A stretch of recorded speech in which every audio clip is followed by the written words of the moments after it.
What's up, y'all? It's your girl, Rene, with Prison Riot Radio. I hope that you're doing well. This evening, we have a brother that is here.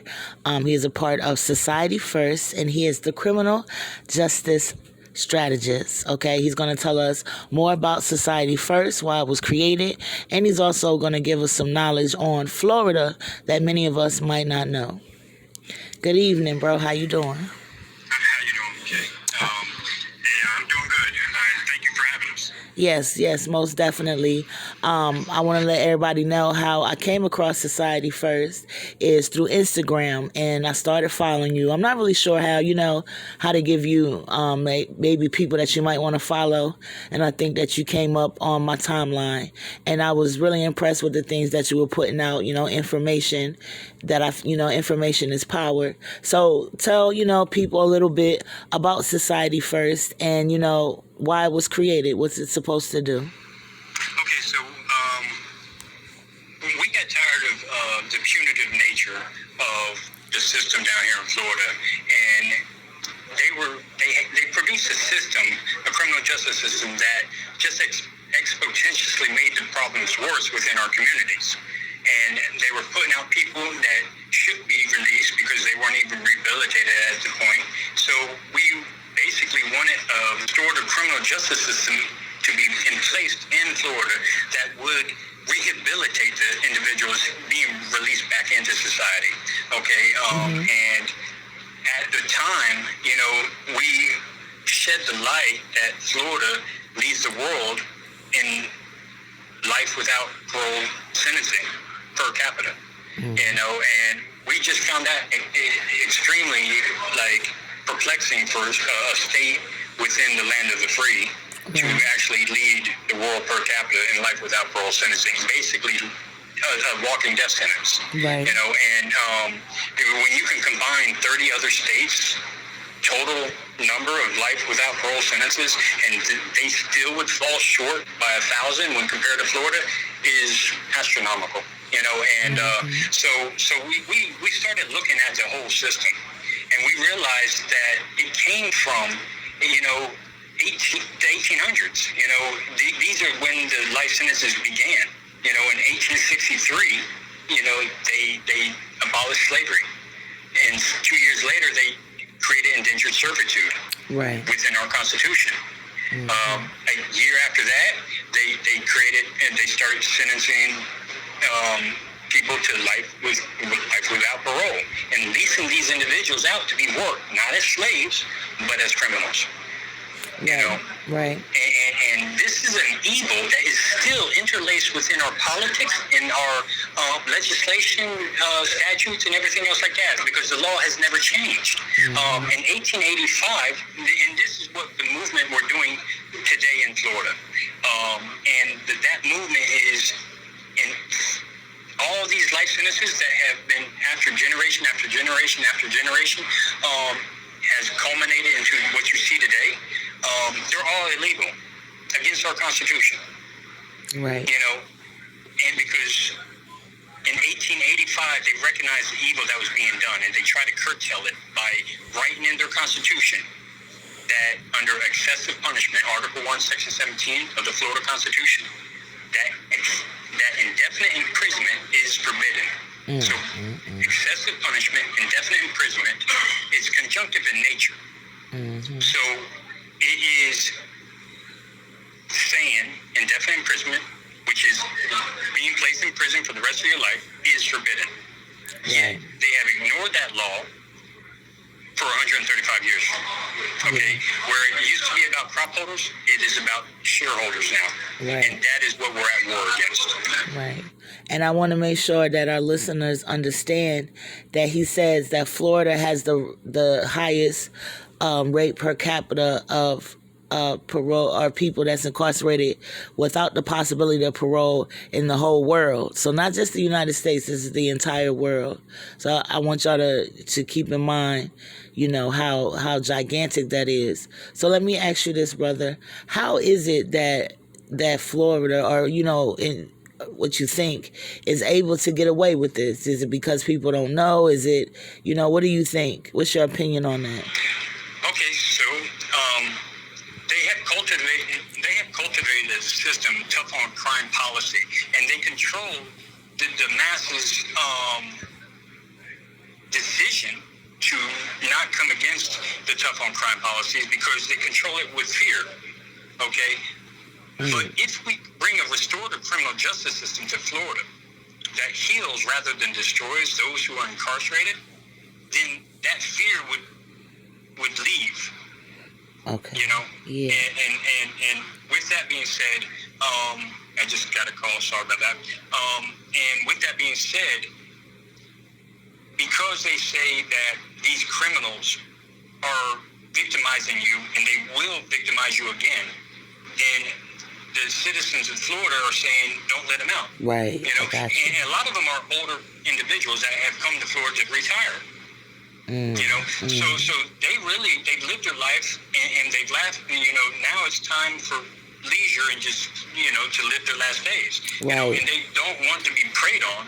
Right. And et cetera, et cetera. So what has to happen is that we have to rewrite that narrative. Right. Okay? We have to bring awareness, and that will only come together if every organization, if every ministry, if every advocate, if every family member, if every ex-offender comes together under one voice, one plan, one direction for one movement. Right. And that's to bring a restorative criminal justice system. I mean, and our root is, we come from a Christian background. You know, all of us, you know, we believe in the Word, we believe in restoration, we believe in redemption and forgiveness, okay? And a world without redemption being offered has no other choice but to have redemption be the road less traveled. And a road without redemption, or a world without redemption, is a world without change, and a world without change is a world without hope. So these are just commonalities that should be evident to anyone, but they're not. Right. You know, they're not being made aware that Florida has in the DOC under virtual lifers, life without parole, life with parole that haven't got paroled yet, okay, they have close to 30,000 individuals, men, women, and even children, who have been sentenced as irredeemable and scheduled to die in prison, whether that takes 30, 40, 50, 60, 70 years. Right. They have to walk this without any hope. That is cruel and unusual. And to the fact that the Constitution itself makes that statute unconstitutional is what we're going on.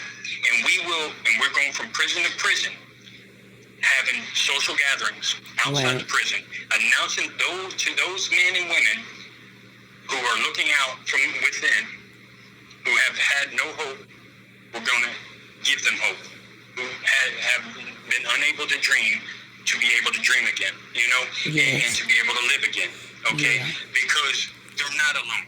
Right. We believe that they can be better. They are America. Because America was born on redemption. America was born on second chances. Okay? So yes, if you do a crime, you are going to pay for it. But not with the rest of your life. Right. Okay? And this has been a system, the culture that we see today with the gangs, the drugs, and everything else has been rooted in a design system from the 1800s. And it just kept on building and building, getting worse and worse. Fatherless children, motherless children being raised on the streets, you know, and et cetera, okay? What do you think is going to happen? What's going to happen is what we see today with the violence and the drugs and everything. Right. Okay, so to correct that, we have to change the system that has been in place for 150 years now. Yeah. Which has not been replaced. It has been a mainstay in the system for all these years. You're right. So what we're going to do, we will file 13,000 to 17,000 motions into the court system. We're creating a team, and we pray that the NAACP, the ACLU, all these organizations that have been mainstays and advocates. Okay, are we back at it?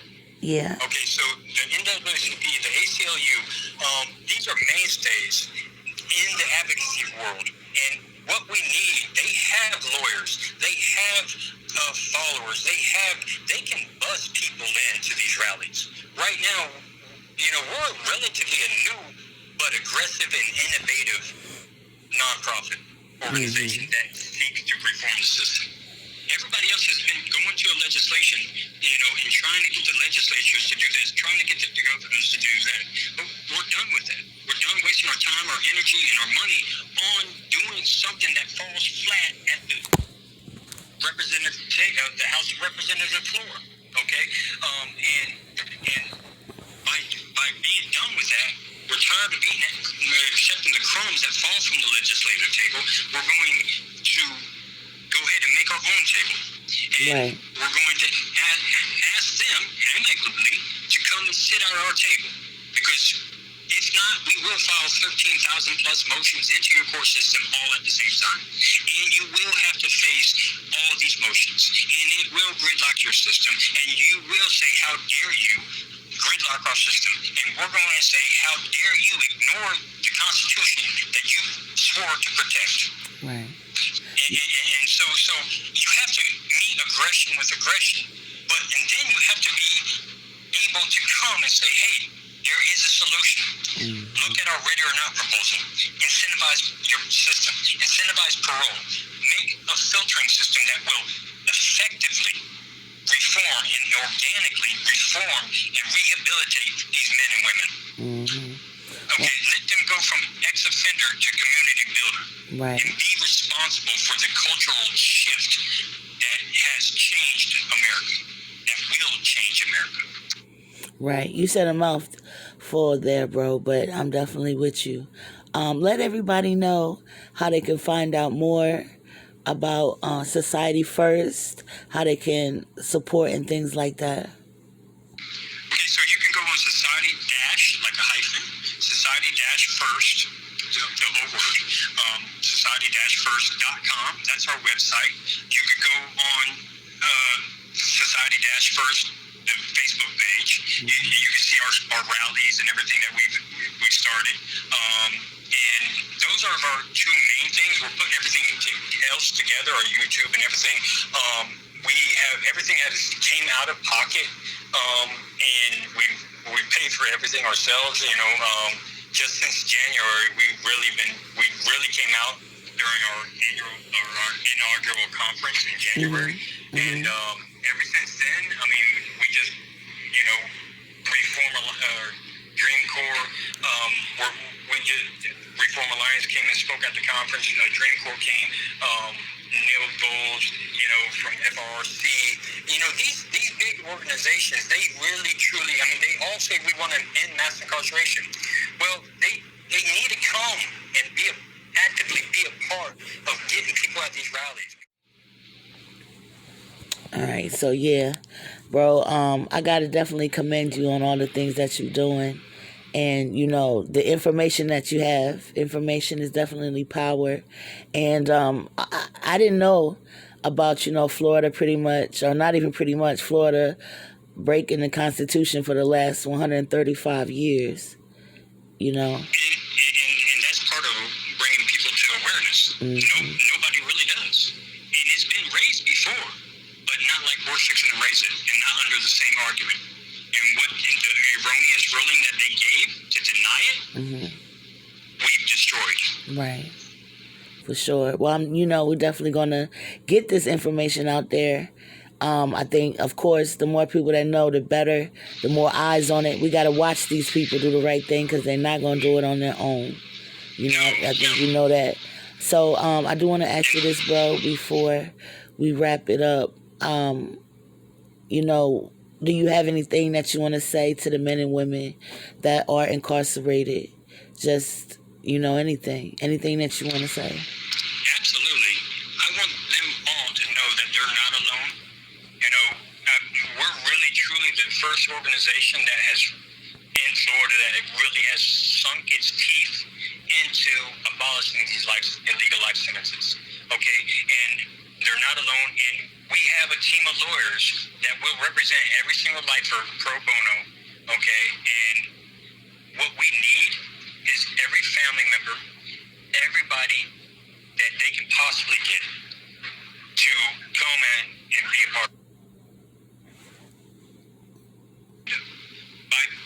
I say come be a part of it, come to the rallies. And even if you don't have a life sentence, when we attack the greatest of all sentences and bring the ceiling down on that sentence, and then we effectively bring the ceiling down on every other sentence.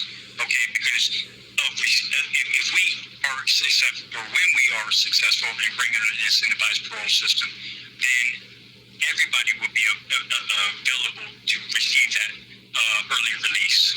Okay, upon their behavior, upon whether they have put forth the redemptive work to get early release. For sure, bro. I want you to let the people know one more time how they can connect with you. Okay, so you can phone Joan Lewis at 813-562-5588 or email her at Joan, Joan, .societyfirst, one word, at gmail.com. Or you can, and she's our director of communications. Okay. Or you can contact Denise Caffo, which is our president and CEO, and that's CAFFO, and she can be called at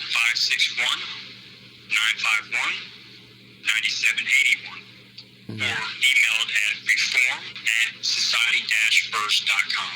You know, and they can reach out. If you want to be a part of Society First, if you want to help out, if you have tech, videography work, capability work, that's all needed. You know, if you want to donate, we have GoFundMe, we have you donate on the website, you know, et cetera, PayPal, whatever. However you want to help, we need the help. Okay, because this is going to take all of us. Because it took all of them to create, it's going to take all of us to disseminate. And that's right, for sure. Again, I want to definitely let y'all know that y'all are appreciated for creating something like this. And I mean, my hat goes off to y'all. Prison Riot Radio and myself definitely fully support y'all efforts, you know, and anything y'all need, just let us know. Yes, ma'am, and your efforts are absolutely appreciated. All right, for sure, bro. That's what I do.